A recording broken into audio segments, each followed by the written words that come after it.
Debbie Arnold. Debbie Arnold, you're muted, Miss Arnold.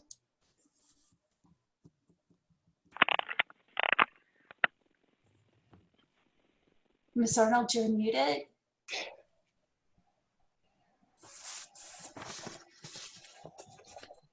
Maybe you can come back to her. Okay. Sheila Blake. I'm here. Charles Borbow. Here. Karen Bright. Here. Lynn Compton. I know Caleb told us she was there. He was getting her in. I'll come back. Robert Enns. Yes, here. Bruce Gibson. Here. John Hammond. Here. Jeff Heller. Here. John Pasham. Present. Keith Storton. Here. Aaron Gomez. Here. And Debbie Arnold is unmuted now. Sorry Debbie about that, Arnold. guys. I lost my And- screen, or my and- screen. I couldn't unmute. Thank you, Ms. Arnold. Do we have Lynn Compton? Presently not here. President Gomez, we do have a quorum. Okay, thank you very much. At this time, given the circumstances that we've gone through and our former colleague and board member, Adam Hill, we're going to take a moment of silence and remembrance for everything that he's done and, you know, for the fact that he is in a more peaceful place at this moment.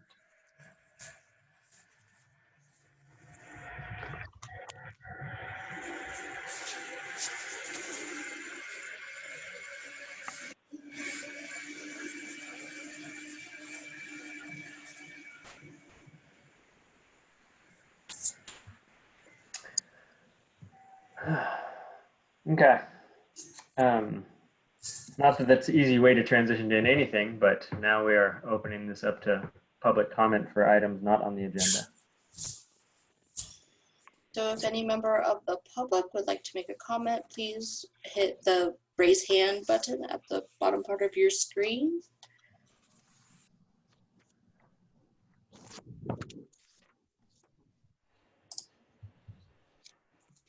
And President Gomez, I have no raised hands. Okay. Then we can move on to the executive director's report. Mr. Stair, you want to take it away? Yes, sir. Thank you. Thanks everybody for coming today.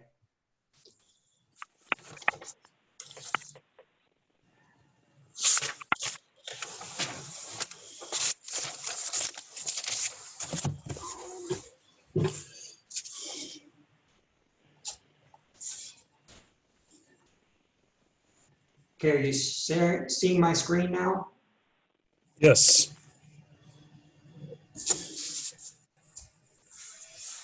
Okay. One of the things that's we've been reporting about often is the amount of reporting requirements that are going to be required for 1383. And just on the perimeter of the page here, I kind of cut and pasted some of the reports. There's actually a couple of pages missing. So I'm not trying to wow you. I'm just trying to let you know there's an extensive amount of reporting. So we asked if we could purchase Recyclist, which is a program tracker software that is customized and aligns with 1383 and some other mandates that are required from the state. So it's a really good program that meets exactly what we need. And the haulers can submit data to us and then we can create the report and submit it. And so we met with the haulers. Well, we meet with them every month to have a meeting with all the haulers invited to attend. And we did a demonstration at that last meeting a couple of weeks ago. And then we requested that they start submitting data beginning with the commercial and multifamily. We're rolling out 1383 already, even though this is a little more than a year in advance. But it takes about 6 months to get this data correct, according to Recyclist, because there's so many errors and things that need correction. And so I think we're doing great. We're going to be in compliance when we hit January 1, 2022. And if you have any questions about the slides, please just holler and interrupt me. Otherwise, I'll keep going.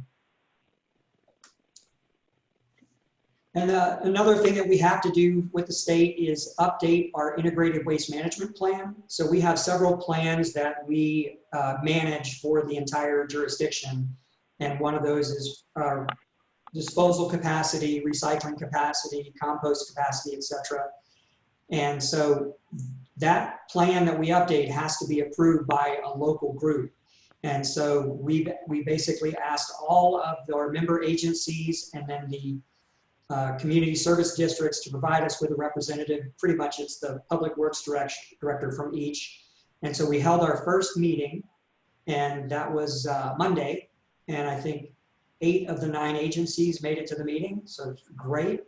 And we introduced them to the plan that needs to be updated, 1383, and the next steps with that.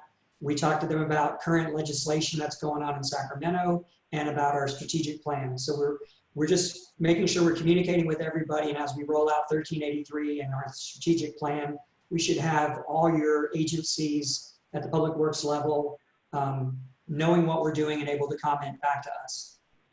And then down the road, if we can get the JPA amended, we will talk about reducing the technical advisory committee to this group. And you know that we've been working on a revenue audit. So all of our money that we operate with, aside from a few grants, is the $3 a ton tipping fee at the landfills and the 2% of the hauling fees that are collected from all the licensed haulers in the county. And so we wanted to make sure that everybody's paying correctly and make it clear for everybody and simplify the process. And then when we look for the future of probably needing to increase fees for 1383, we would have this data to relate back to so we could advise you on what's the best way to proceed. So we started this in January, and this is the status report from R3, our consultant.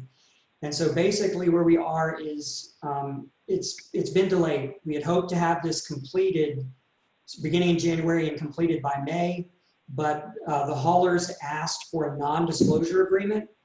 And the non-disclosure agreement is not with IWMA, it's with R3. So as I understand it, they submit data to R3, and then R3 is not allowed to disclose sensitive information or proprietary information.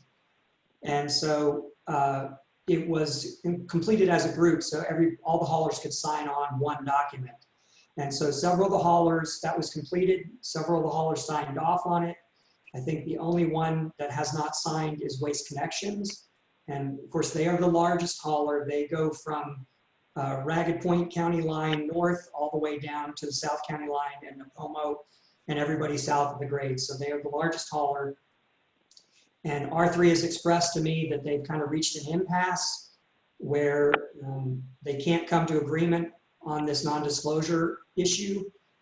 So where we would be, I think, is IWMA has the ability to pass fees according to our resolution and our JPA, but it's not really clear on how we enforce if someone doesn't pay, although we have all the powers of the agencies.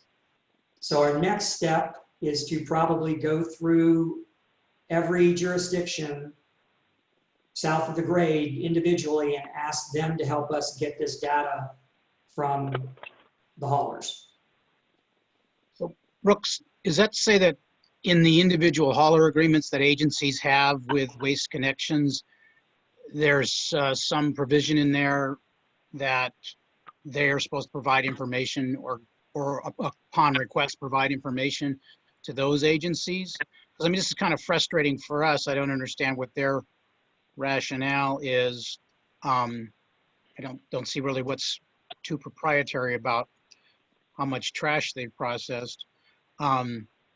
But I'm wondering, yeah, can our member agencies push them, or what is it you need to have happen here? Because this is kind of, disappointing that they're acting in this manner.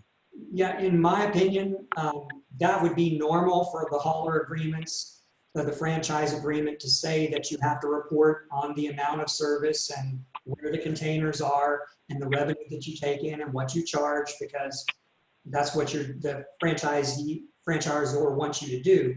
So I haven't checked those agreements, but they should have language in them that would enable them to get that data for us. It's just, yeah, you're right. It's going to be a much slower process, and we'll have to have Minery involved a little bit more. And yeah.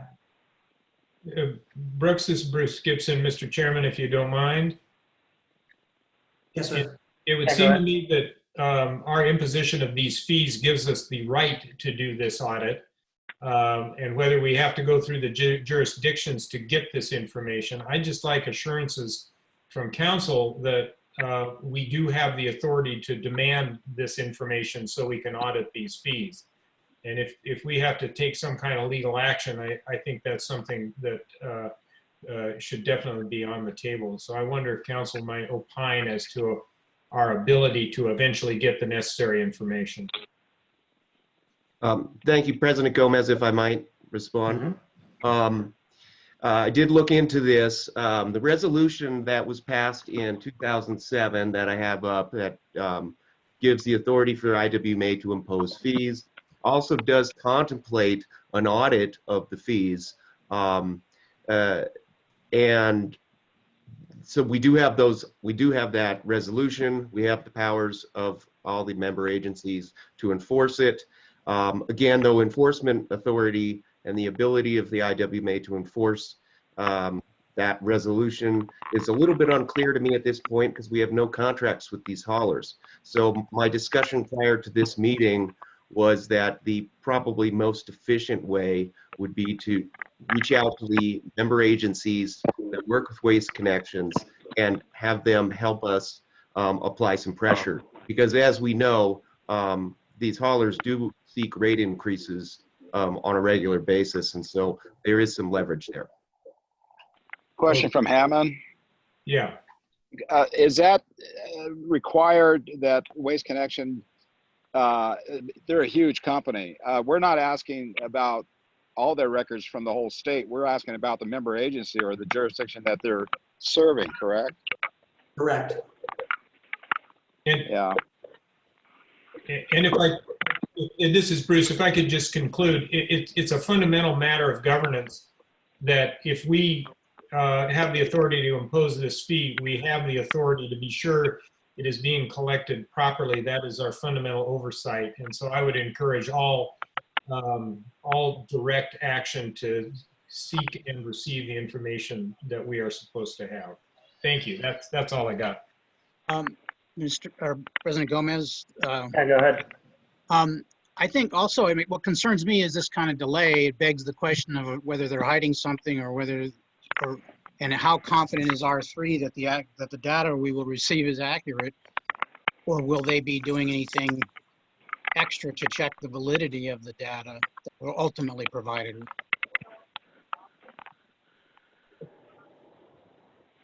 President Gomez, if I may. Yeah, go ahead.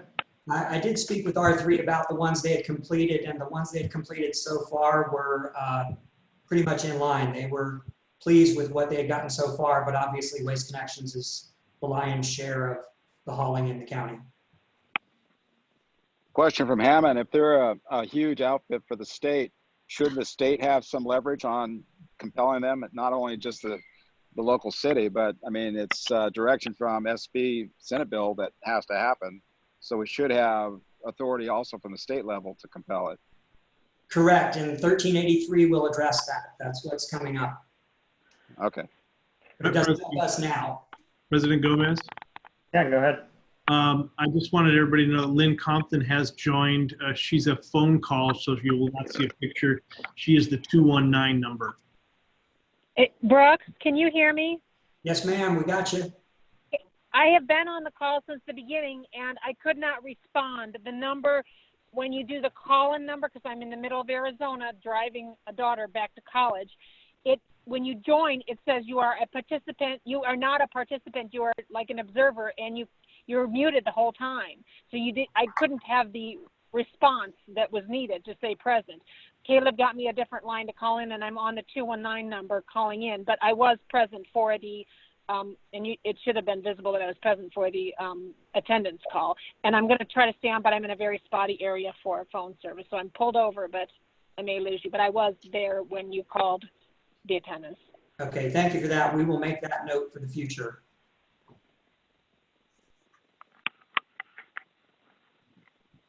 Okay, are there any other comments about, yeah, go ahead. I did have another question. On this slide here, you reflect that we have an B&B cleanup is not permitted. Does that mean we have an unpermitted hauler operating doing commercial roll-on, roll-offs, or what does that mean? Well, there's a little bit of a gray area with that one. The way our resolution reads is that if you are a hauler, you get your hauler license from the county health department or environmental health. And so they determine whether you're a garbage hauler or you're a cleanup agency, or that's a side business to your construction company, and then you own a truck. So you would not be a hauler, but if you're, so it depends on what they determine as your primary function is.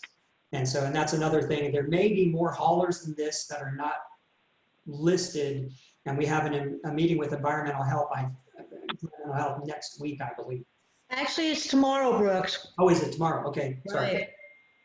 Thank you. Yeah, just to go over this topic for sure, because there are what we believe haulers in the county who are slipping through the cracks. So we hope to tighten that up, meeting with Aaron Labar.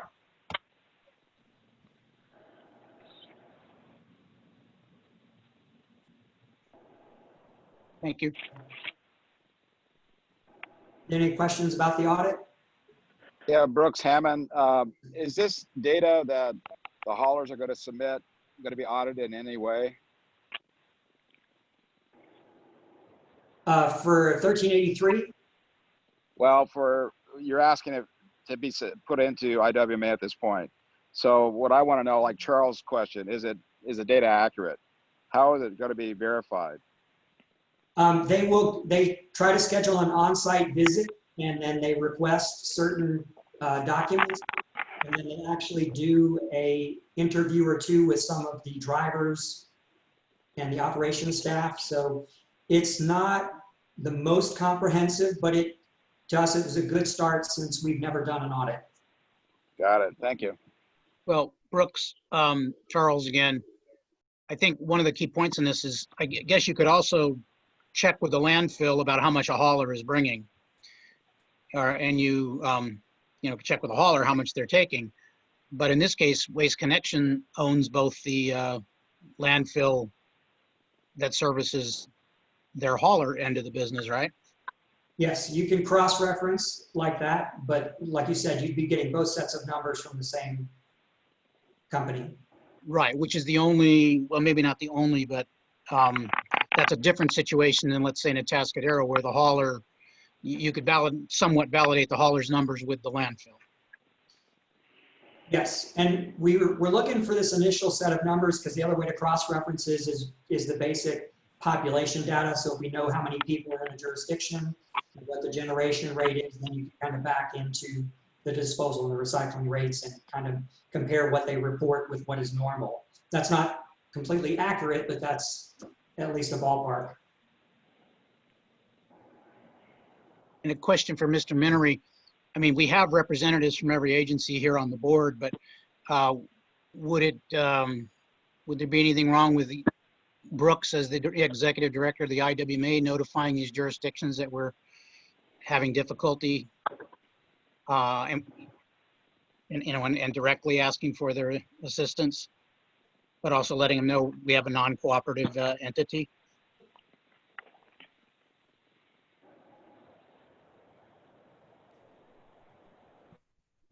Brooks and I had this discussion on this, and I think that probably the most efficient way to go about this is to reach out to the member agencies and get some assistance, because they have the direct agreements with the haulers and the ability to apply pressure in a way that we don't. And I would expect their cooperation would really help move this along. I'm actually a little frustrated. We're not a party to this non-disclosure agreement. That is the holdup. So my, it has not, I've not been directly involved in those negotiations, but I am frustrated that they can't get over this, essentially a speed bump compared to the rest of the agreement. So I think that's probably the best plan. Thank you.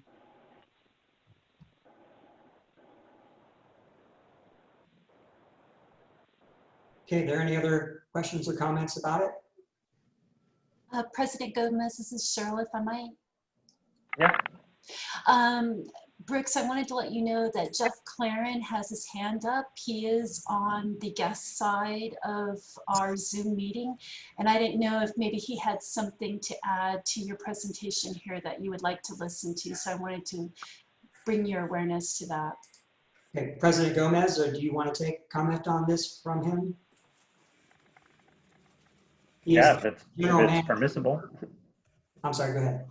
I was going to say, if it's permissible, this is kind of outside of the scope, so I don't know. Jeff, can you weigh in on that? I'm not really, I forget who Jeff Claren is and what information. He's the General Manager for Waste Connections. Okay, would you, it's at the discretion of the chair. Yeah, let him speak. Okay, are we gonna do the 3 minutes or? Yes, no? I would let him participate in the discussion personally. Okay. Okay, Mr. Claren, you should be able to unmute yourself. Thank you, members of the board. Can you guys hear me? Yes. All right, this is Jeff Clare. I'm the Waste Connections, the district manager for the hauling side of things. I just want to let you guys know we've actually had this data ready since March. When we first talked about this with the IWMA's consultant R3, we did an NDA agreement, non-disclosure agreement, that was used by our entire Waste Connection site throughout North America. And we haven't had a problem with that getting signed. R3, when they actually did do the agreement, they had some issues with it. Our legal staff was interested why it was, there was comments.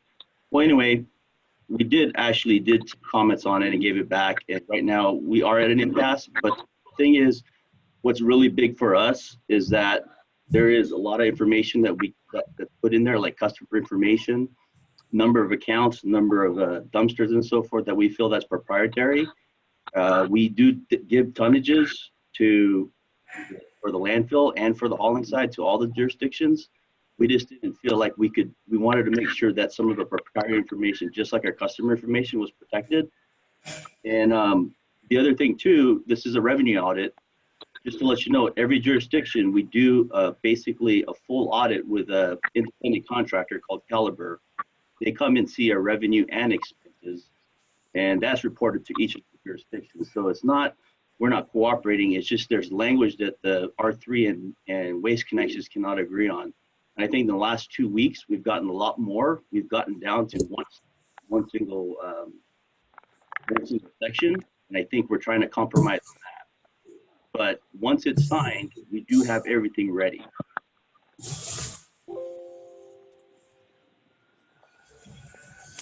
Well, thanks for the clarity. Is there any thoughts of when that will get to the final point?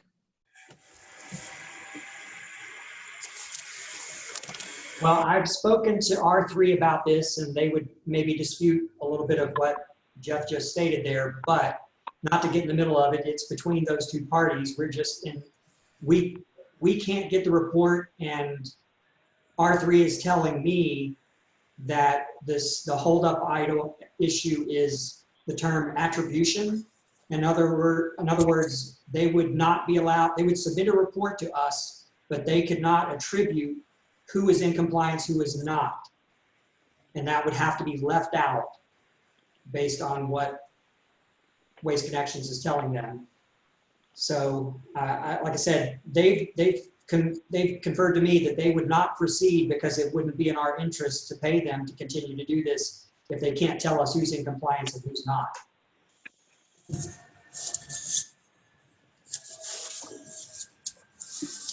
Jeff, this is Charles Borbow.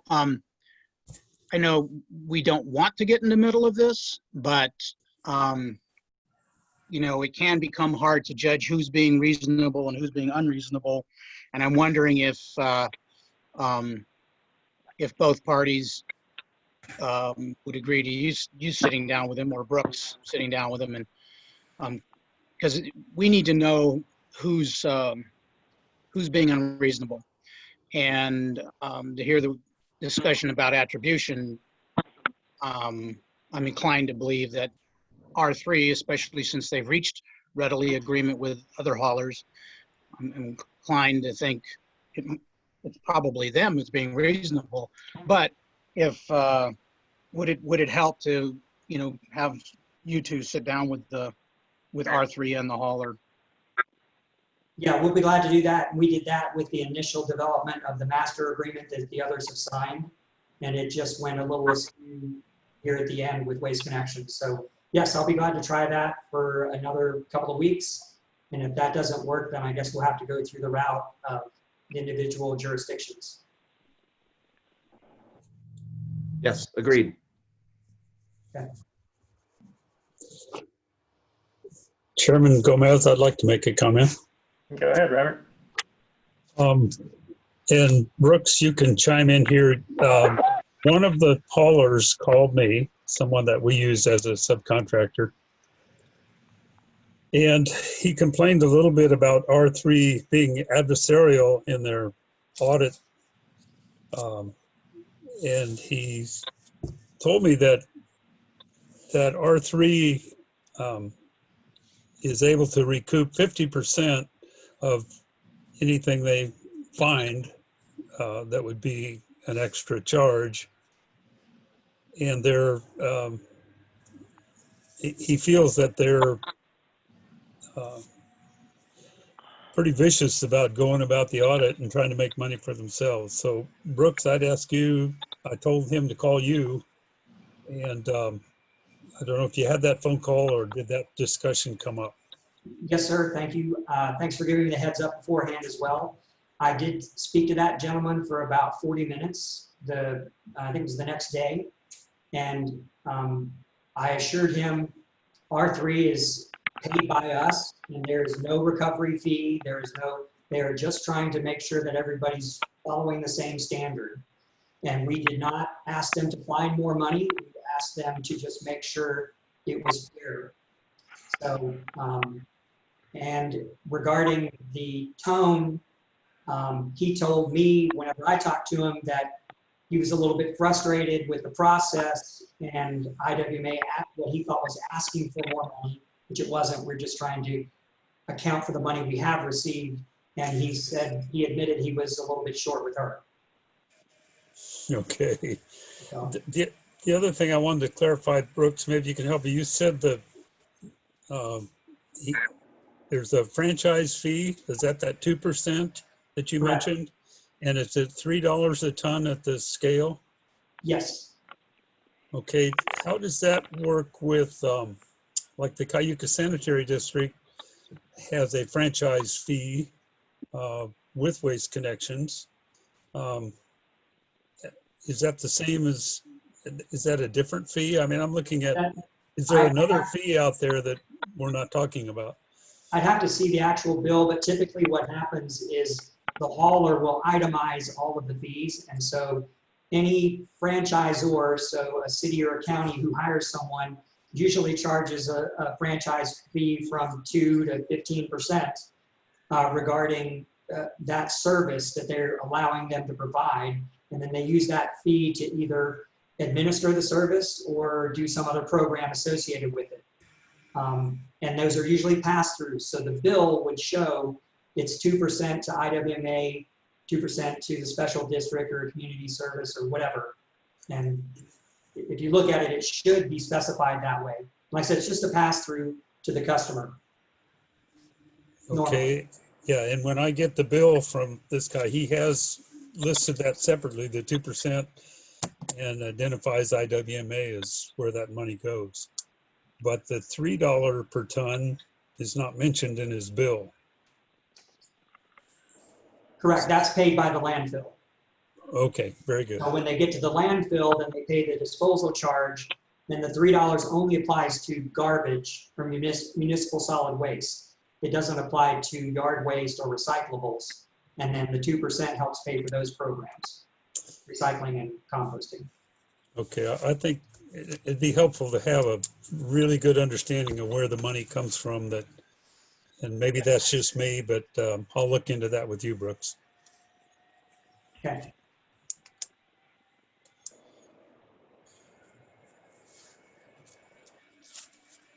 Anything else on this item? Thank you. And in June, it came up with the executive committee and some members of the public that we needed to have an upon request single-use takeout item process. And so we wanted to do, and the board's direction was to roll out some education. So we created and this is again in response to the COVID and the fact that people are eating out more often and restaurants are making to-go orders and maybe giving utensils out that aren't used because people take them home. So we put a web page together for businesses to access, and that's what's on the left there. And then we also did social media outreach, and then we got 93,000 social media imprints out going. So we think it was a pretty robust rollout on that. And then there was some question, I've heard a couple board members comment about the fees charged to us by Science Discovery, and I just want to review them very quickly. So they do our education and outreach to schools and students and to a lot of businesses. So in 2019, they did almost 1,100 total presentations to schools and field trips mostly, and they reached 32,000 students with an hour or two of education apiece. And then regarding the businesses, they also go out and visit about 300 a month in multifamily complexes, and they educate. They tell them, here's what the state requires, here's IWMA's 9 ordinances and what those require, and here's how you can comply. And they're totally there to give them alternatives and options. And so they do a great job with that. Again, they do almost 4,000 businesses a year. So when COVID hit, that obviously impacted their model of how they did that. So on their own dime, they bought AV equipment, a drone to make some videos, and they're building an in-house studio, which isn't done, and they're making education videos. And so that picture on the left is one of their employees giving a live presentation to a school group, grinding up some paper, and then making new paper and drawing it out live in front of the group. And so they are continuing to do that work, even though school is closed. They're not closed, they've just been meeting virtually. So they've gone virtual. And so you can see here on the left, in 2019, April, May, June, July, the number of presentations they did. And obviously, COVID shut everything down in March. And so it took them the rest of March to get their in-house program going with the videos. And then April, they were ready to go, but they had to reschedule everything with the schools and the teachers and get in contact with teachers who were no longer in the classroom. And it's been a process. But they've got this equipment going and they're doing these live presentations via computer screen. And so their bill has been almost cut in half. So they have still charged us up until now. It's summer and there's nothing basically in July and August. But they have been doing a good job. They have adapted and they'll do this, whatever's necessary next year. And then our financial audit for 18-19, so this is 2 years ago, and again, this was before my term here, and we did not have an accountant, and so I'll admit that we were kind of nervous of how bad this might be, but actually it came out great in our opinion. They found 3 material weaknesses, and they were that we weren't balancing our monthly statement, and then we were taking in expenses and revenue after the year-end close and not recording that in that prior year or the appropriate year, and nothing else. And these issues have already been corrected since we hired Barbara, our accountant, so we're really pleased with the outcome here. And then our budget, remember that we asked for approval to just pass a temporary budget, which was last year's, so we didn't have to go through the whole process of vetting and reviewing everything, and knowing that COVID is going to probably decrease our revenue because of probably a recession. And we will probably have to look at increasing expenses to comply with 1383, but we really need more guidance on the strategic plan and 1383 from HF&H. So we wanted to postpone that. And so it's looking like now in the fall, we would come back to you with a modified budget or amended budget, and it will be much more reflective of these impacts and more accurate. And then secondly, our capacity. So we as an agency of 4 employees and complying with 1383 and trying to correct or improve the programs we have, we're going to have very limited capacity the next 3 to 5 years as we roll out the new programs and try to get all the businesses in compliance. So just keep that in the back of your mind that we're going to be busy.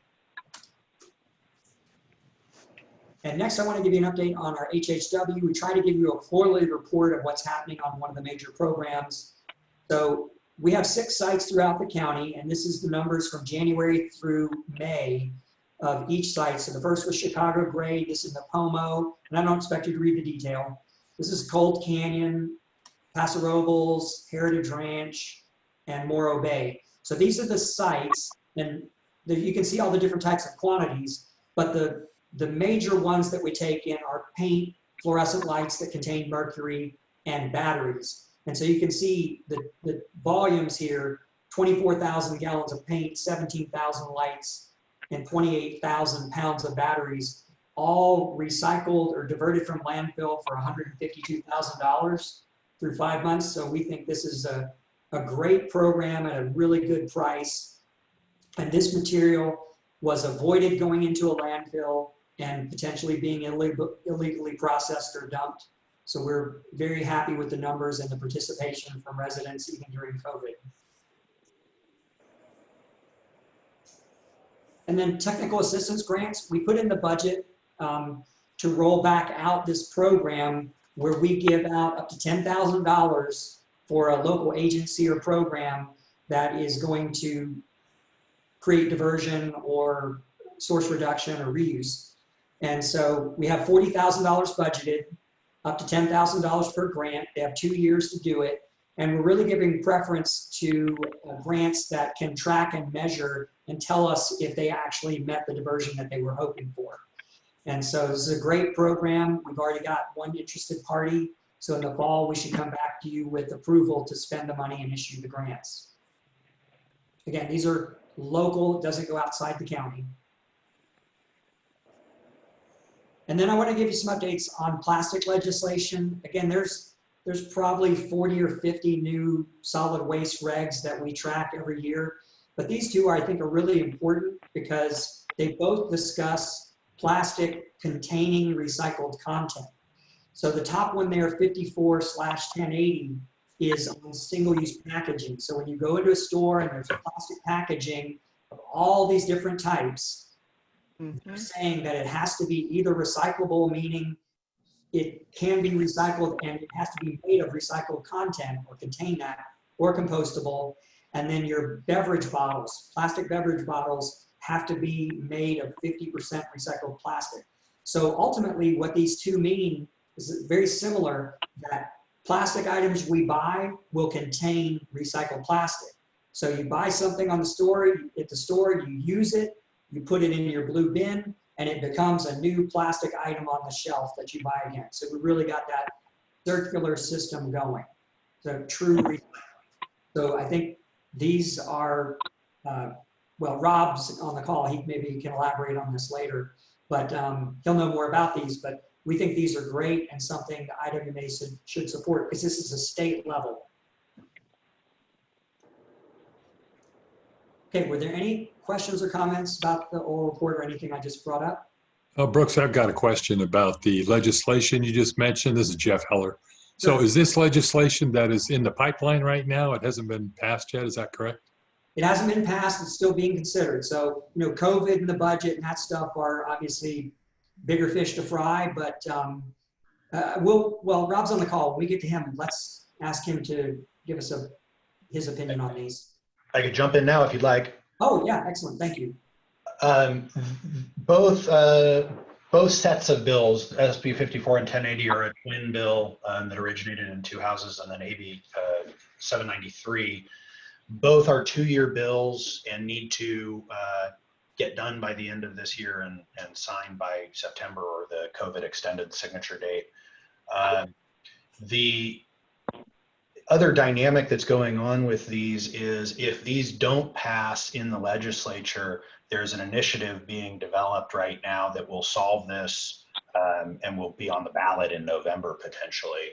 and there's a few $1,000,000 behind the signature gathering effort. So everybody's expecting that they will successfully gather the signatures they need to place it on the ballot.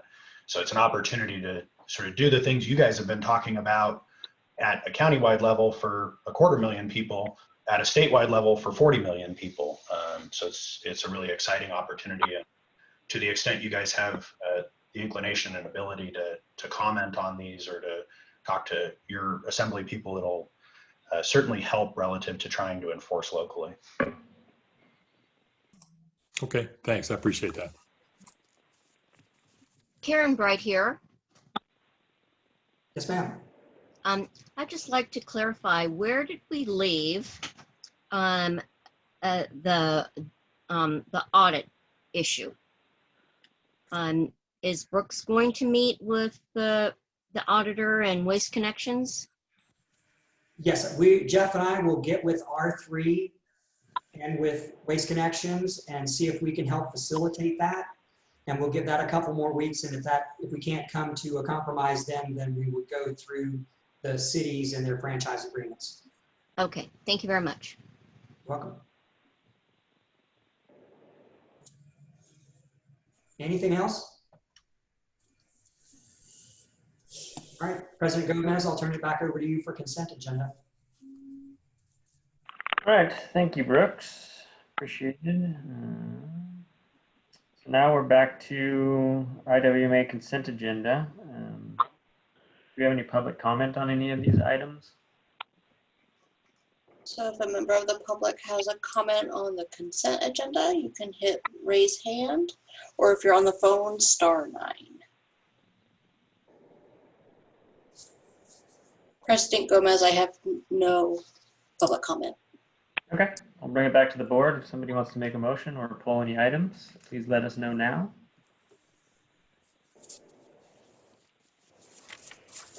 It's Debbie. Hammond. I'll go ahead and motion to approve the consent agenda. Hammond seconds. All right, we got a motion by Ms. Arnold and we got a second by Mr. Hammond. Can we get a roll call, please? Debbie Arnold, Yes. John Hammond, Aye. Sheila Blake, Yes. Charles Borbow, Yes. Karen Bright, Yes. Lynn Compton, Yes. Robert Enns, Yes. Bruce Gibson, Yes. Jeff Heller, Yes. John Pashon, Yes. Keith Starton, Yes. Aaron Gomez. Yes. Motion passes unanimously. Thank you. That moves us on to the regular agenda. Do we have any public comment on the items on the regular agenda? If any member of the public has a comment for items on the regular agenda, please raise your hand. And looks like I have one. Okay, give me 1 second, Janine. I'll share my screen.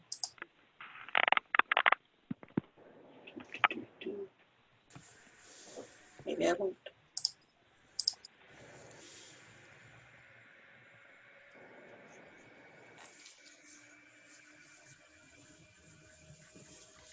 Yes.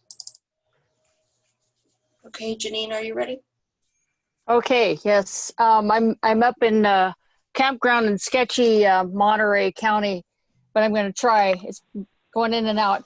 I wanted to make a reference to the strategy, and because I was in and out, I couldn't make sure that I was here, but on the strategy planning meeting, and particularly Robert N's letter that raised reference to the question on the current ordinances that we have with the IWMA, that we should strongly keep them in place because they're business friendly.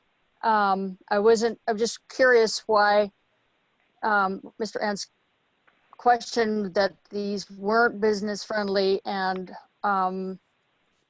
that they shouldn't be continued as current ordinances.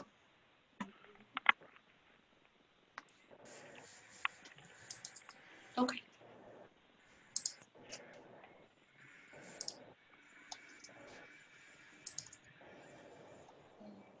And it looks like I have one more. And Cynthia, you should be able to unmute yourself. Hi, can you hear me? Yes.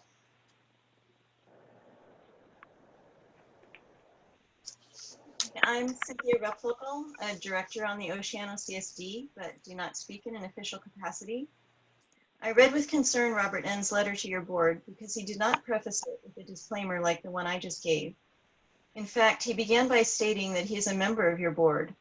As the only special districts member, it thus appears that he purported to speak on behalf of all the special districts he represents, districts that offer solid waste disposal services, unlike sewer-only Cayuga Sanitary District, where he is a director.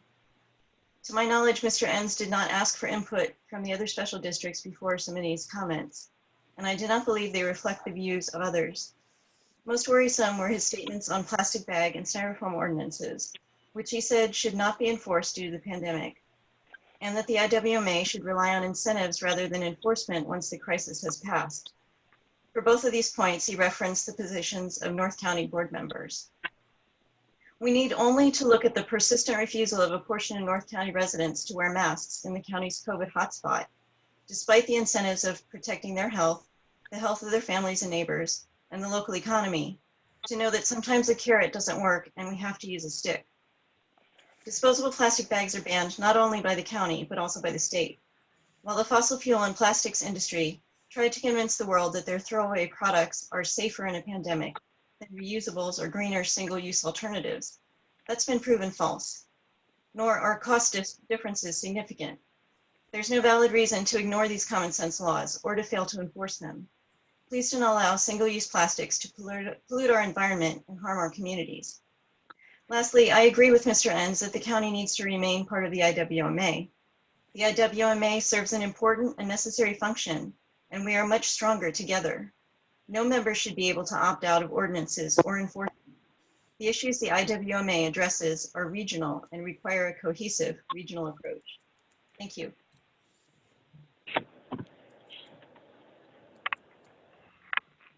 Thank you.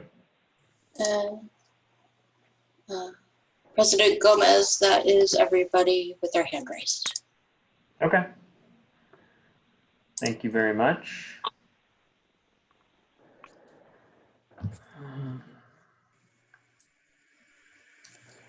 So now we've got the Mission Values Vision Strategic Planning Workshop update. Okay, and thank you. We'll turn it over to Rob Hilton at this point. Good afternoon, board. Good to be with you virtually here today. See if I can share my screen and take you through what we've got for today.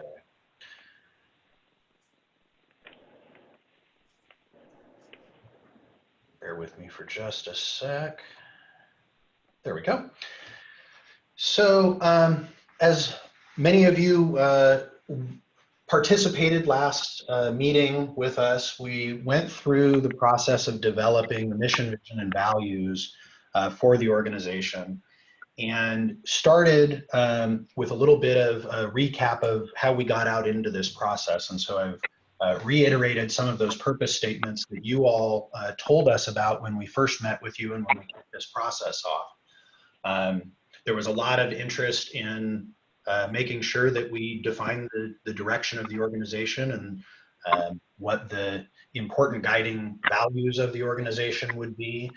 With the new staff, there was an interest in the need to implement 1383. There was an interest in understanding what is the role of the organization going forward and how deep does that go, and how do we work together on meeting these statewide policy issues. So that set the purpose for the strategic planning meeting. You guys were good enough to meet with us in person on July 8th. And through that process, I think we came to a pretty good agreement or consensus around a mission statement. Folks felt strongly that this mission to provide coordinated efforts to comply with state waste and recycling policy on behalf of member agencies was an important way of framing the role and the depth of the scope of the agency. And then how statements of through practical, cost-effective programs, education, and technical support talk about how the agency will focus on fulfilling that mission and what the things they will do are.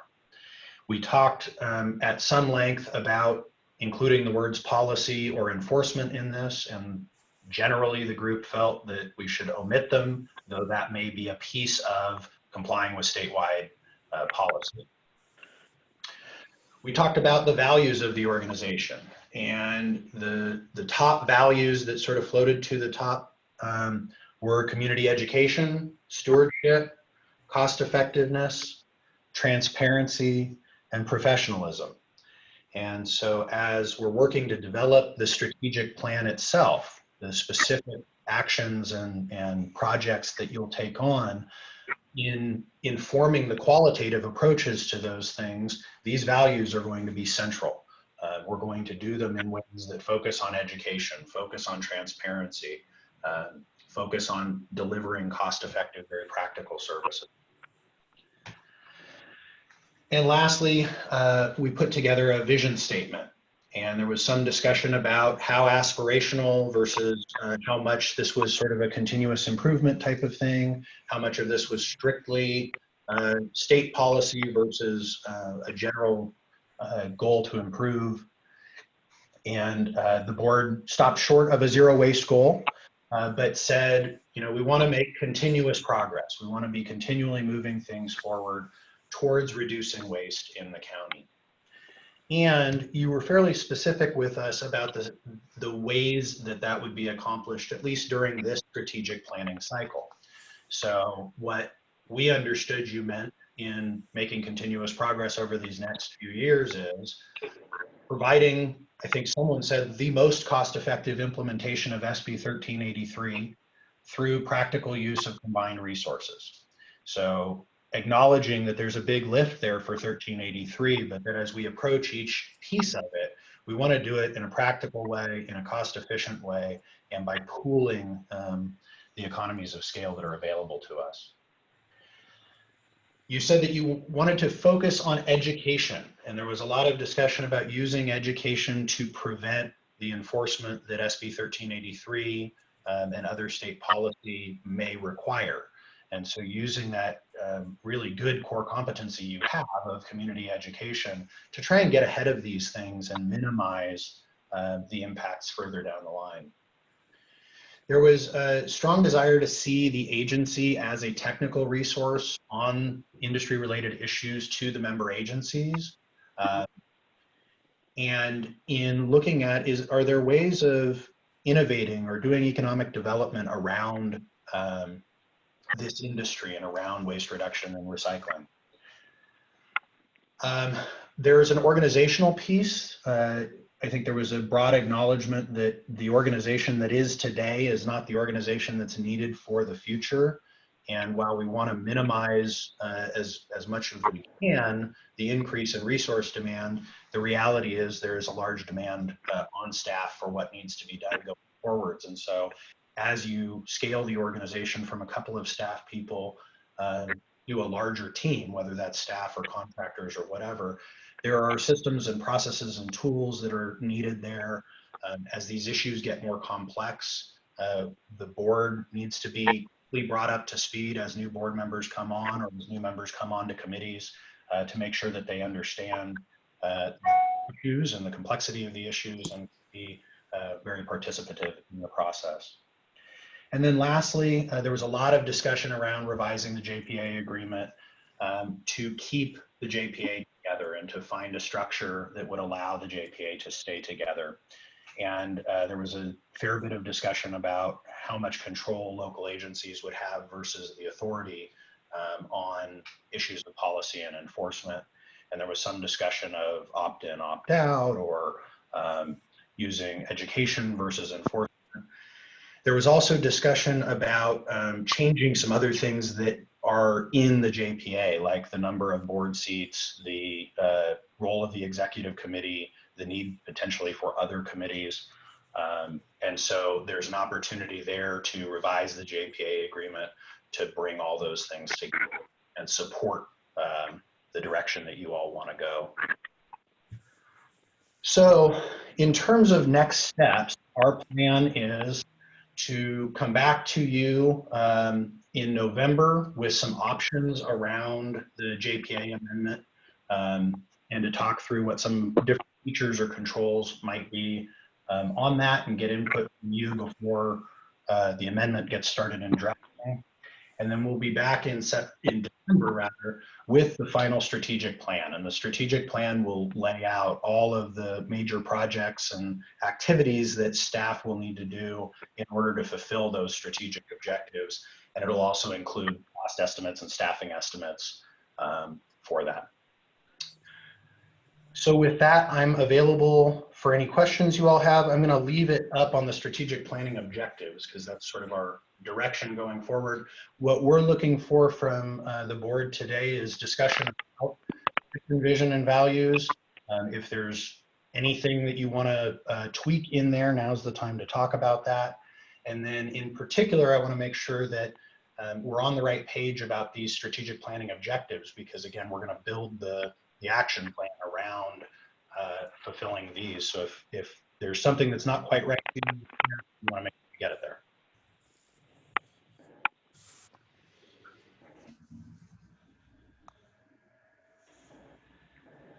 I can't tell Rob, if you Councilman Ammon. Rob, Councilman Ammon. Yes, could sir. you, would you mind sharing this PowerPoint presentation, at least with me, and maybe other members might want to see it? Absolutely. We can send it up to everybody. Yeah, This thank you. go out in the package? I'm sorry.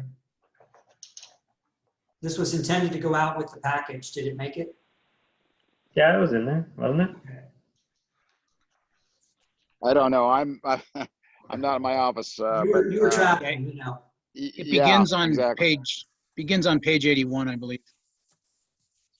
Yeah, but as a PowerPoint file, it'd be nice to have it, is what Sure. I'm thinking. Happy to do that.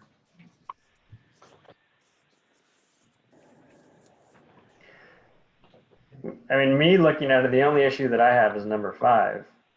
I think we all agree that we want to revise the JPA. I don't think we agree on what that revising is. And you're saying to include additional measures for local control by member agencies over the enforcement of IWMA. And that's where a lot of us disagree. So I would like to see that just revising the JPA to suit the needs of the entire organization. So it's going to take something that we all agree on, because as we know, the JPA has to be supported by every member agency to even be changed at all.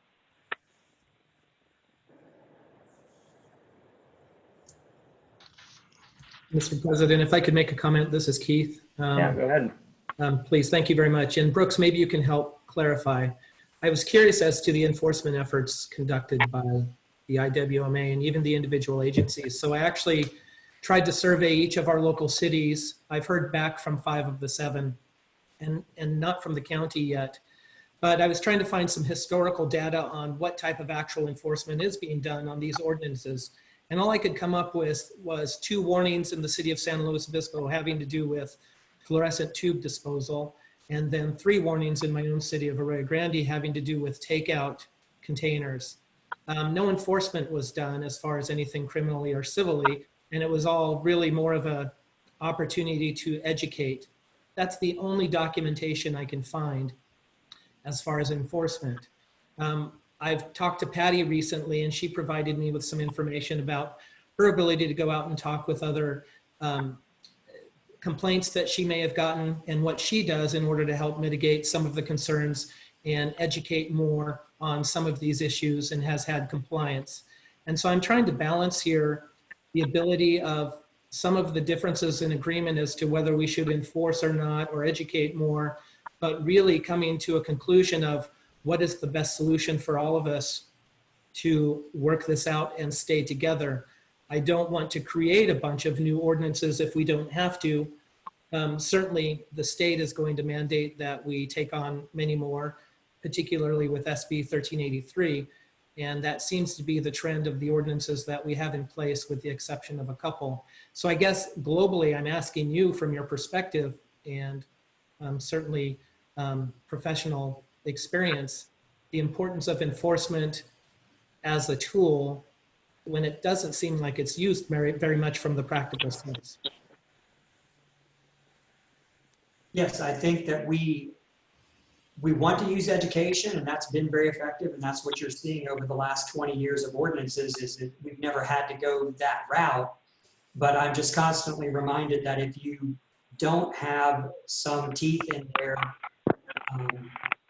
you could have someone that thumb their nose at you and not comply, and you just have to have that additional stick to enforce it. Yeah, I think the experience of communities around the state that have adopted policies like the ones you guys are talking about, as well as mandatory recycling and organics, the approach has been to have the stick available, but to use it very, very, very rarely. And so, for example, in San Francisco, where they've had mandatory recycling and mandatory organics for about 10 years, they were very strategic in how they did the enforcement early on. They found large violators that were egregious. They publicized them, and then went through and said, we have the ability to do this, but we would much rather work with you to come into compliance. And they applied a lot of technical support, like you guys have through Science Discovery, to help get ahead of those enforcement things. So I think, San Francisco, after 10 years, has less than 100 paid citations in a city of that size. So if that gives you some sense of it. And similarly, state agencies like DTSC and Cal Recycle go after the large egregious violators to be able to demonstrate we can enforce, but in their day-to-day operation, enforcement is the last thing they want to do, and in fact that they do. If I could, Mr. Chairman, this is Bruce Gibson. Go ahead. Thank you. I think that's an important point, and if you take it to the San Luis Obispo County level, compliance with IWMA ordinances has always been on the matter of education. The most aggressive enforcement we have done is with the local jurisdictions issuing warnings. So, and this has come up in virtually every ordinance that the IWMA has passed in the past, is somebody will glom on to the fact that it could be treated as a misdemeanor. And we've had that discussion with the polystyrene ban, that we just don't go there. The kinds of ordinances that we pass, the kinds of missions that we pursue here simply don't need it, because we are really, in fact, implementing common sense regulations that are needed to accomplish goals that government understands need to be accomplished, i.e., reduction of waste and the reduction of environmental harm. I think the item number 5 here does need to be reworded, simply because there are some corrections necessary on its face. First of all, nobody enforces IWMA policies. Enforcement is only on the matter of IWMA ordinances. And in the matter of IWMA ordinances, there is already local control by member agencies, except for the special districts, to enforce that. And that's been made plain in every instance, that when the IWMA has put forward an ordinance, each jurisdiction is welcome to do what it wants in terms of enforcing. But in fact, compliance has been achieved by the educational arm of the IWMA process. So I tend to agree with the chairman that simply making this, revising the joint powers agreement as necessary to accomplish the mission of the IWMA would be a more suitable objective in that instance. Thank you, Mr. Chair. Thank you. Mr. President, I don't know if you can see my hand raised. Yeah, unfortunately, I can only see who's speaking generally, so I can't see when hands are up. Okay. I don't know on this how to do anything else, but anyway, Yeah, you can just speak up and then. Okay, great. Okay, so in addressing I appreciate this PowerPoint, and I think you really did a good job of expressing the strategic plan objectives. Down on item number 5 is the most important one to me because, as I said during the meeting the other day, I really think that I don't see any need really to change the makeup of the board.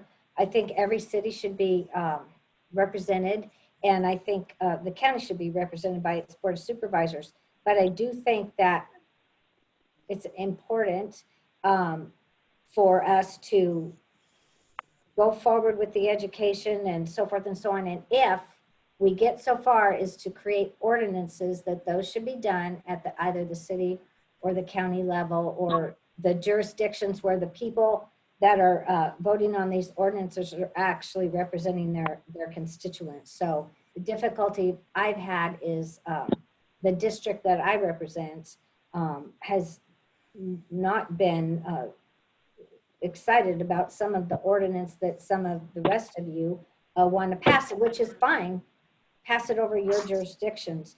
That being said, the enforcement, I mean, if we start to take on state law and trying to educate and help implement state law, there are state agencies that can come in. If a city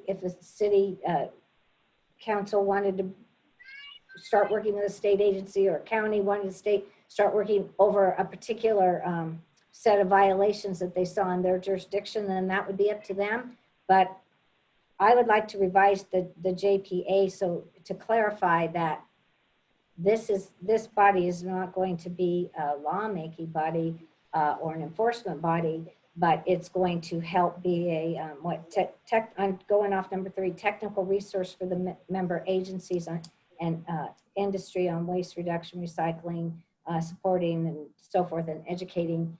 And when it comes to passing ordinances, I would never presume to tell a city council, what to do about that. But I think the ordinance, the lawmaking needs to be up to the member jurisdictions and the level of enforcement as well. So I will hope that we are able to write a JPA that kind of reflects that. And I just want to reiterate that as far as the makeup of the board, I don't see a problem with the makeup of the board as it stands today. Aaron Hammond, like to comment. Yeah, go ahead, Mr. Hammond. Yeah, I totally agree with Debbie. And again, we always thought that this was more of an educational agency that brings compliance through education, which is, I think, the best way of any kind of government to perform. But currently, I've engaged our staff to talk to R3 about Paso Robles doing their own thing, and we're basically going over that. I would rather like to stay with IWMA myself personally, but again, just what Debbie said, if an individual jurisdiction wants to do something, they certainly can. That's the whole rub, is that if our folks don't agree with that, the JPA technically is overriding their desires, and that's the rub that Paso has currently. Mr. Chair, can I jump in here? Yeah, go ahead.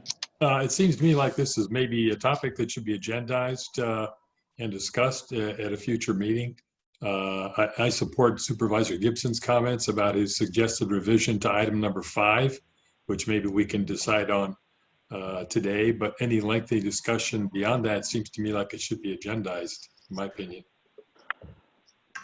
Yeah, Jeff, do you want to weigh in on that, considering this, it gets a little bit gray because we're talking about strategic planning objectives. We know what the problem area is, and now we're having members weigh in on what they want to see based on this strategic plan. So can we discuss this?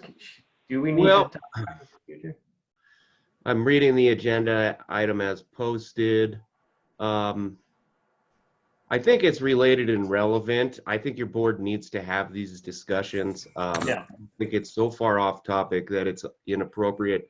But to the extent you want to go much further, maybe Mr. Heller does raise a point. I always get concerned when you're close enough to fit the agenda. I don't want to shut down board discussions that are beneficial and necessary either. So Jeff, can I And I ask feel you? like we've stayed pretty relevant to item number 5 so far. I do Because too. that's really the heart of I think generally it's fair game here.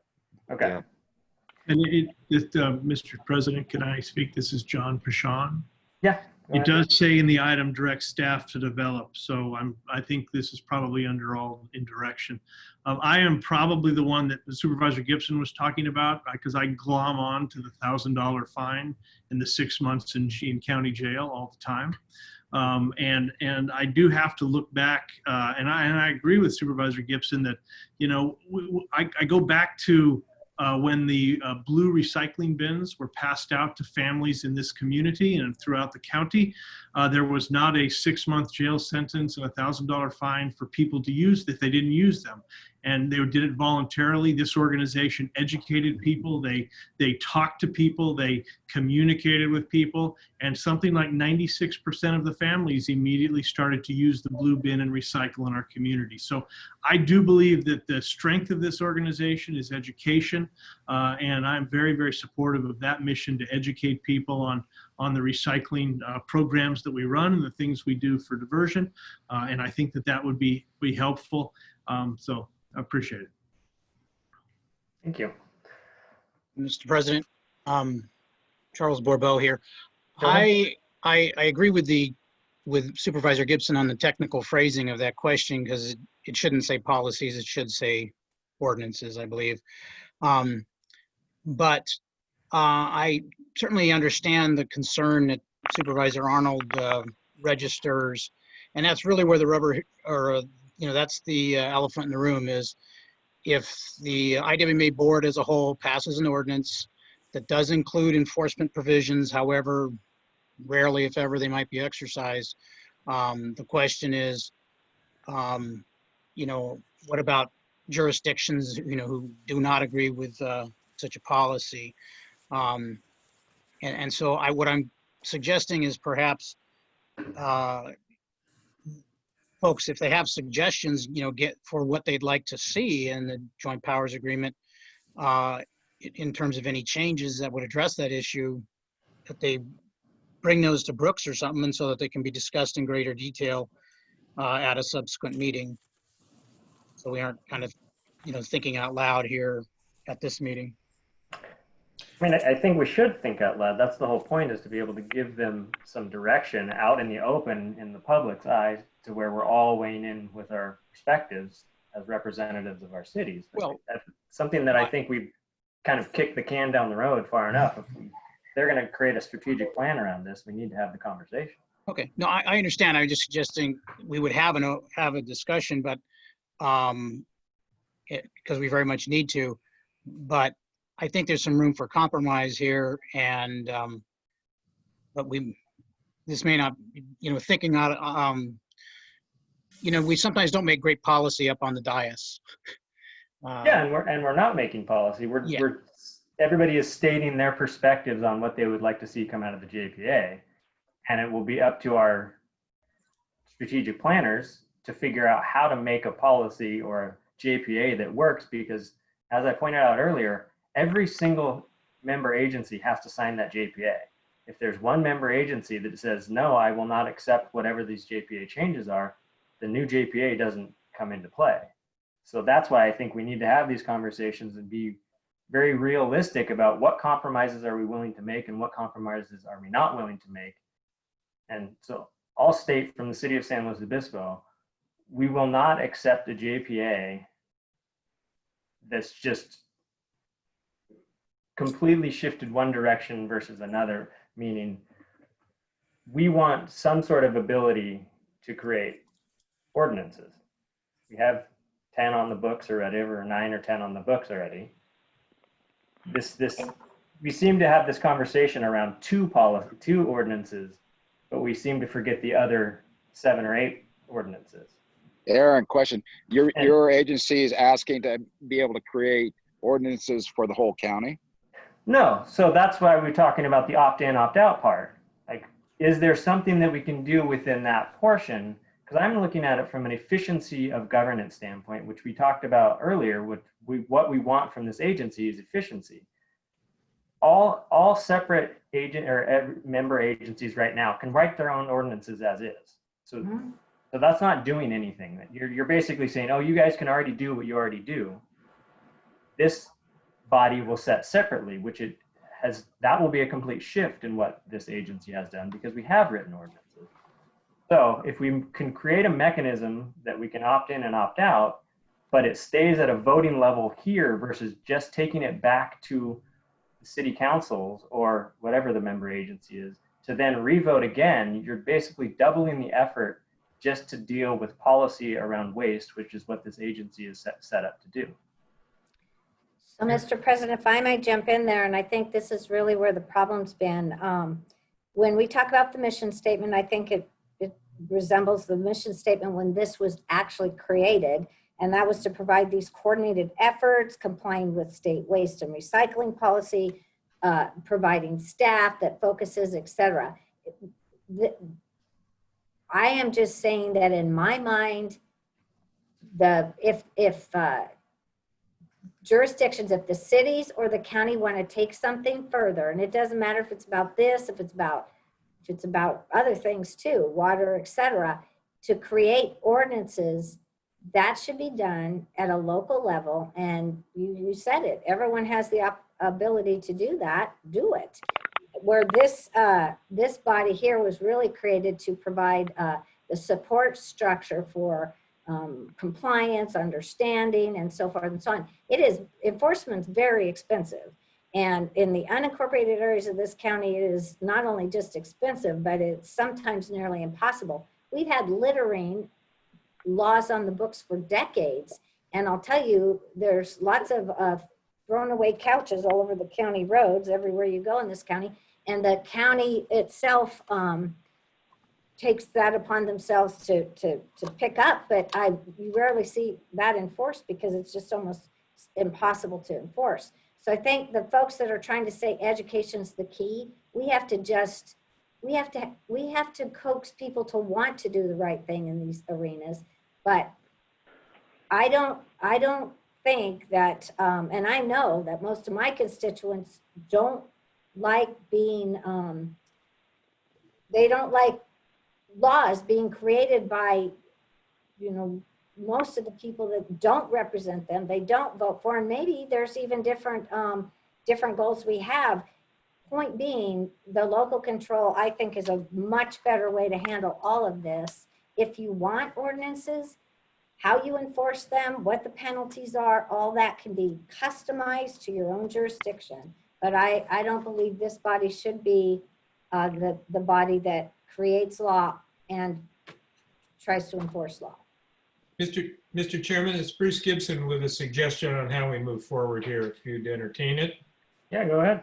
I'd like to suggest that the board today endorse the mission, values, and the vision statements that have been presented to us with a rewording of item 5 that's on the slide above us, along the lines of what I suggested earlier, in that we will revise the joint powers agreement as necessary to implement the mission of the IWMA, and direct staff to work further on the strategic plan and come back to us with options regarding revisions to the JPA, including the nature of our authority to create and enforce ordinances. Give us a few options, and the actual decision on how we move forward from here is appropriately a matter for another agenda item. And I would think that direction to staff would set us up to get to that conversation. If that's a motion, I second. I'll make it a motion. Okay. All right, we've got a motion and a second. So if I might ask for clarification of the motion, basically it's to bring back the options on number 5 of the strategic planning objectives, revising the JPA.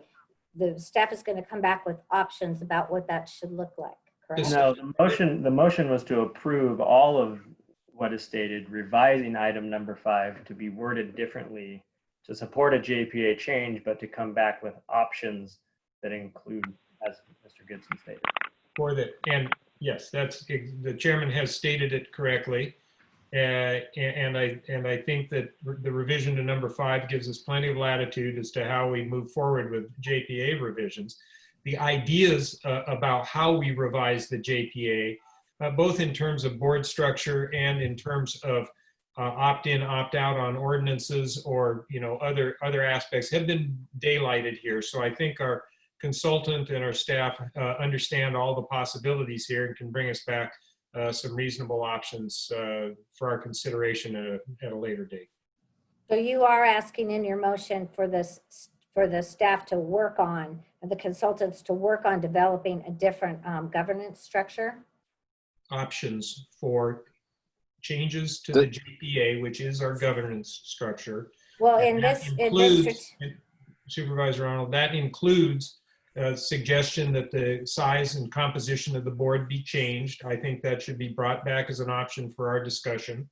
And also the matter of how individual jurisdictions relate to the ordinances that the IWMA might pass in the future, and the scope of what ordinances the IWMA might consider in the future.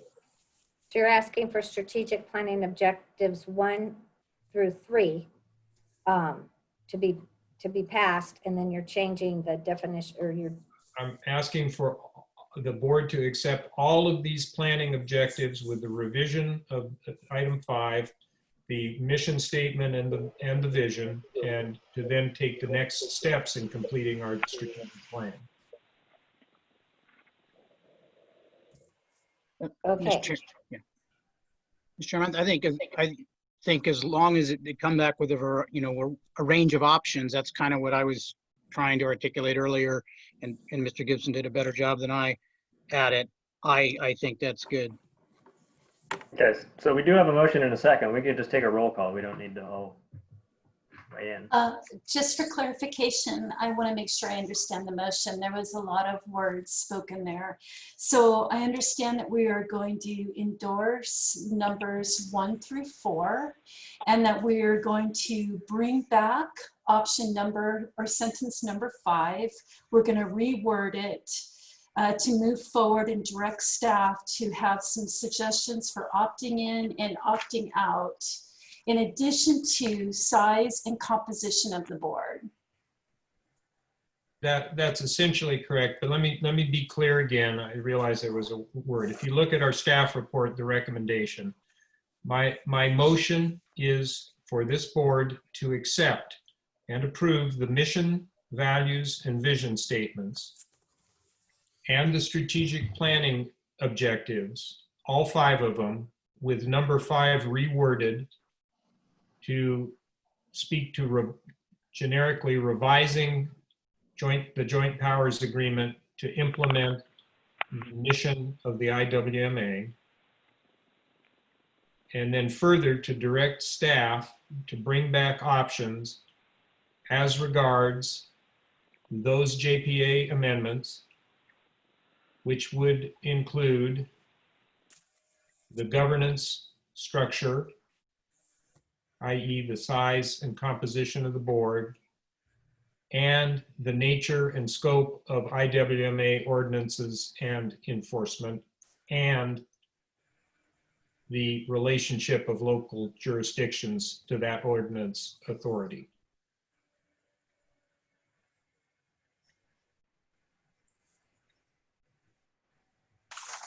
Okay, and I have a motion by Mr.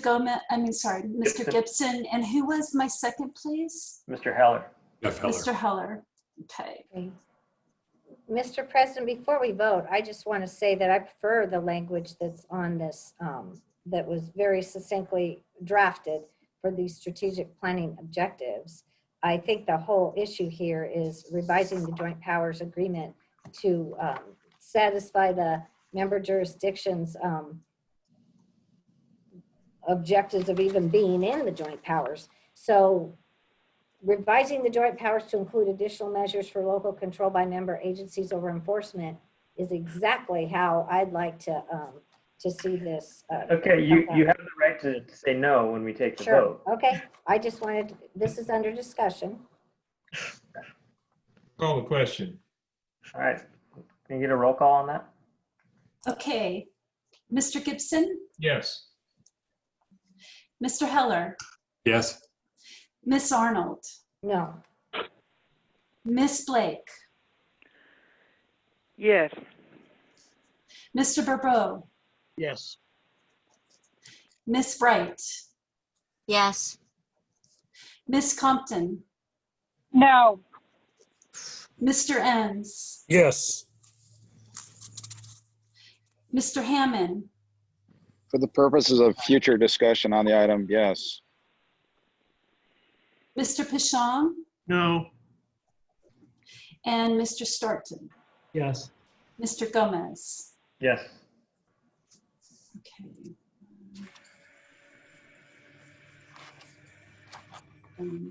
Eight.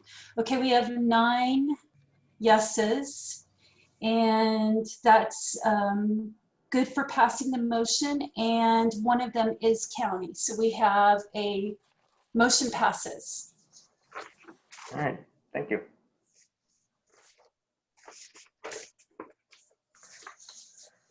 All right. So that wraps up that item, I believe, correct? Can I make a comment about this? Yes. So from staff direction, if we got a motion to proceed with that, but if it's not, no, we passed a motion that I'm hearing that is unacceptable to one of the parties. So we would go through this entire process, bring back a strategic plan with these options that we've already heard we're going to get a no vote from one of the member agencies. So have we really accomplished or resolved anything? I think the whole point, Brooks, is that you're going to come back with options. And that's why I think, that was an acceptable way to proceed, because you're going to come back with options and you know where some of the parties stand. So at least one of those options should be an option that's acceptable to all, there should be options on there that we might not all agree on, but that all of us would agree with at least one of them. Yeah, it seems a little bit like semantics in the sense of we haven't voted on anything, and since the JPA hasn't changed, we're basically allowing you to provide all options that you think will allow every member agency to approve that JPA, and now we've kind of all put it out on the table where we stand. I don't think it's an easy job, but at the same point, everything is still available. I'm not sure why a no vote was taken, because it was a semantics over how we worded number 5, which still gets us to future options. Yeah, I agree. The JPA is the main part of this that needs to be revised, to be brought back to all members to discuss with their agencies. So this is not over at all, in my opinion. Yeah, I mean, this is just direction. Exactly. Mr. Chairman, could I say something, please? Of course. Are you there? Yeah, go ahead. Okay. First off, I'd like to thank Mr. Enns for his letter. I agree with almost everything that he's written, and I think it's more than a semantics question. This is a power struggle. We can't just keep deciding who's going to pass an ordinance and who's going to override it, or vice versa. I hope that we can come to some sort of an agreement the next time around, because we need to have some sort of clarification as to who's the captain of the ship and who rows. Okay, thank you. Thank you.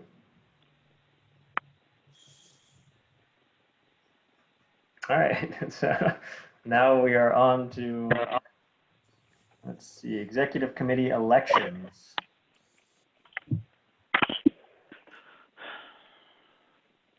Do you want me to elaborate on that, or are you good to go? Well, yeah, I think you should kind of lay out what you said, and then people can weigh in whether or not we want to have them or put them off to some other time. Okay, yes, so we were looking at the schedule, and normally the elections are held at the meeting prior to the July meeting. And when COVID hit in March, we thought that there would be a few weeks of shutdown, and then there would be a reopening in 4 steps. So by the summer, we would be meeting in person again. And we also wanted to get through the workshop, which was originally for April and then got put off to July. So we brought back to the executive committee the idea that we will probably be meeting virtually for the rest of this year.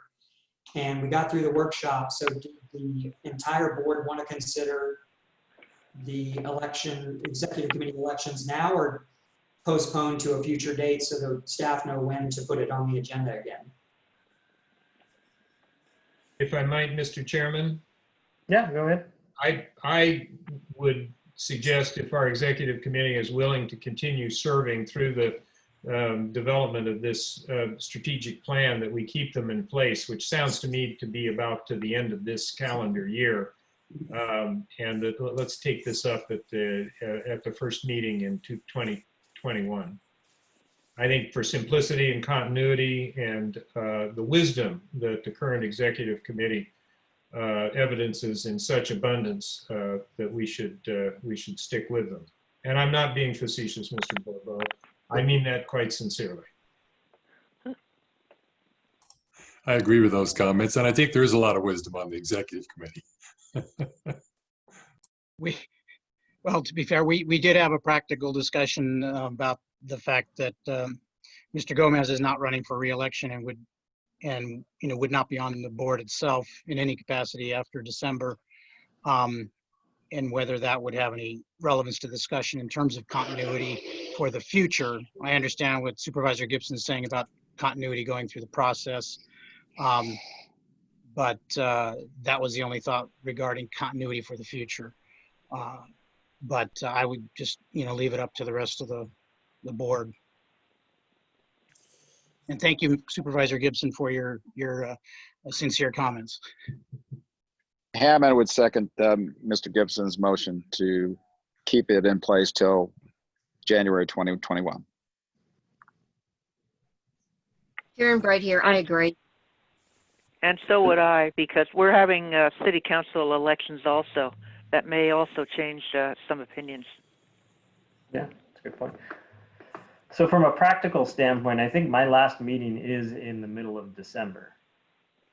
So I would assume that we would do it December, so you have a chair for January. Yeah, perfect. Don't forget to see if there's public comment on this extensive idea. Thank you. Do we have any public comment on this item? Yes, I do.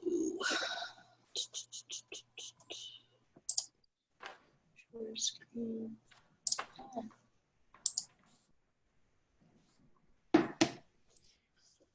Gotta love the technical.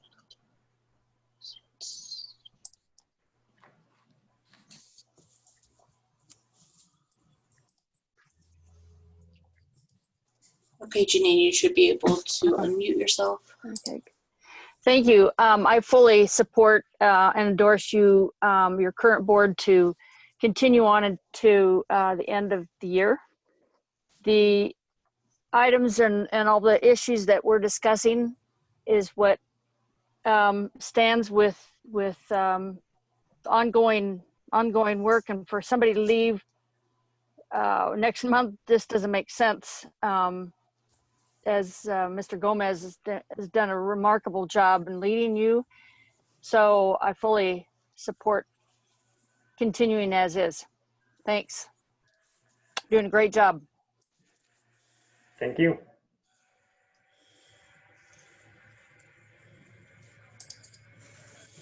And that is my only public comment. Okay. President Gomez, that occurred to me while that was, oh, go ahead. I wasn't actually clear that Supervisor Gibson's actually made a motion, or whether it was just a. Well, and I think we need to revise it anyways, because I was just going to talk on that. So we should set an actual date, and it should be our last meeting of the year, because if we skip December and we shoot for a December meeting and we don't have it, then we're left without a chair for the next, or vice president takes it over, however you guys want to do it. But I would say put it for the last meeting of this calendar year. So moved. Second concurs. All right. Okay. Perfect.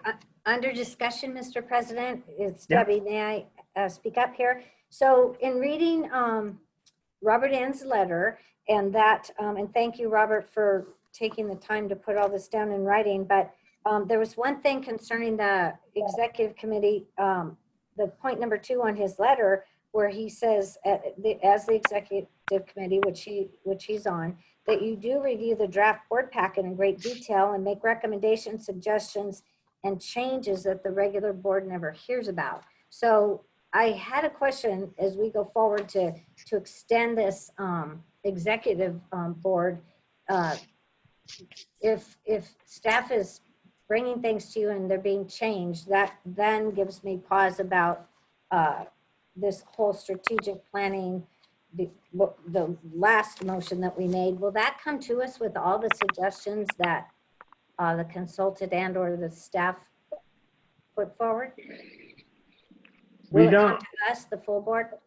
So for full clarity, we don't change what's in it. We can change what actual items and where they go. Okay, thank you for clarifying. So we're not changing anything subjective. Is that the right word? Okay. Okay. Thank you. Yeah. All right. President Gomez, are we ready to take a roll call vote on number 14? I believe so. Okay. Could I ask a question first, Aaron? Yeah, go ahead. So at the last time we had some discussion about who the third member was. And we selected Charles Borbow. And I wondered if we wanted to clarify how that position is established. Well, currently there's nothing in the JPA that talks about a third member. So it's basically up to the board. Okay. Well, we can do that at the time we change. Yeah. That's fine. Perfect. All right. Now we're good for a roll call. And I have a motion by Mr. Gibson and a second by Mr. Hammond. Did I hear that correctly? Correct. Okay, thank Correct. you. Okay, thank you. Mr. Gibson, Yes. Mr. Hammond, Aye. Miss Arnold, Yes. Miss Blake, Yes. Mr. Borbow, Yes. Miss Bright, Yes. Miss Compton, Yes. Mr. Enns, Yes. Mr. Heller, Yes. Mr. Pichon, Yes. Mr. Storton, Yes. Mr. Gomez. Yes. Motion passes unanimously.